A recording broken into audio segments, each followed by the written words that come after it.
ने मुख्यमंत्री बना दिया। आप इस तरह से बोलते हैं जैसे लगता है कि आपने एहसान कर दिया है एक मांझी के और मुसहर के बेटा का।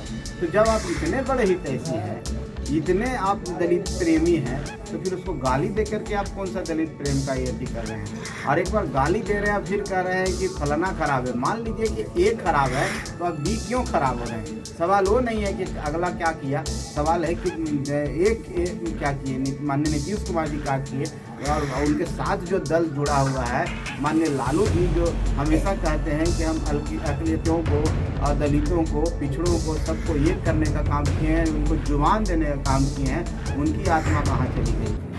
यही मांझी जी कभी कहते थे कि जब मंदिर में जाते हैं तो भाजपा समर्थक लोग मंदिर पर चिल्लाते हैं, आज क्या हो गया।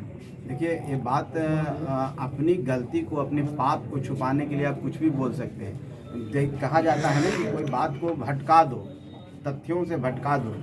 मांझी जी के साथ क्या हुआ, हम तो एक बात बोलते हैं कि आप सबसे बड़े हितैषी हैं दलितों के। आप कहते हैं कि आप सबसे बड़े हितैषी हैं। जीतन राम मांझी मुसहर के बेटा को हमने मुख्यमंत्री बना दिया। आप इस तरह से बोलते हैं जैसे लगता है कि आपने एहसान कर दिया है एक मांझी के और मुसहर के बेटा पर।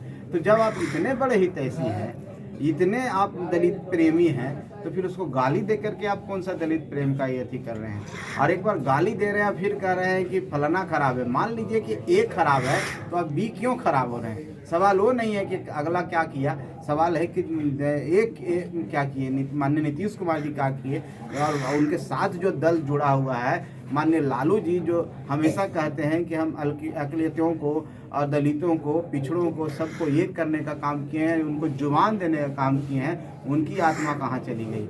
उनको आत्मा नहीं जी झोंक रही थी कि सदन में एक बड़े नेता, दलित के बड़े नेता, सबसे उम्रदराज नेता, सबसे एक्सपीरियंस नेता, और उन सबसे आज के सदन में उनके इतना बड़ा कार्यकाल कोई नहीं किए हुए प्रेजेंट सदन में, उस व्यक्ति के ऊपर इस तरह से बातें की गई है कि बैठ जाओ। उनको संवैधानिक अधिकार के तहत उनको सभापति और अध्यक्ष महोदय के द्वारा उनको बोलने के लिए दिया गया था। जब तक उनकी बातें पूरी नहीं हुई, आप बीच में कह रहे हैं बैठ जाओ बैठ जाओ, तो संवैधानिक परंपरा का उल्लंघन नहीं है। इस तरह का उल्लंघन माननीय मुख्यमंत्री के द्वारा किया जाएगा। ठीक है, आपको अपनी बात रखनी थी, आपको किस विरोध में बोलना था, तो उनको बोलने के बाद आप बोलते, अपनी बात को रखते, उसमें कहाँ कोई बात था। लेकिन आप उनको बोलने नहीं दिए।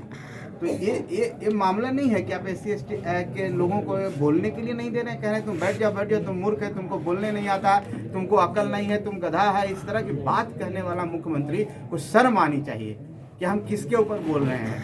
तो किसी चीज़ से अपनी पाप को धोने के लिए कोई दूसरे तरफ उसको अगर मोड़ दीजिएगा तो कोई वो पाप नहीं धुलेगा।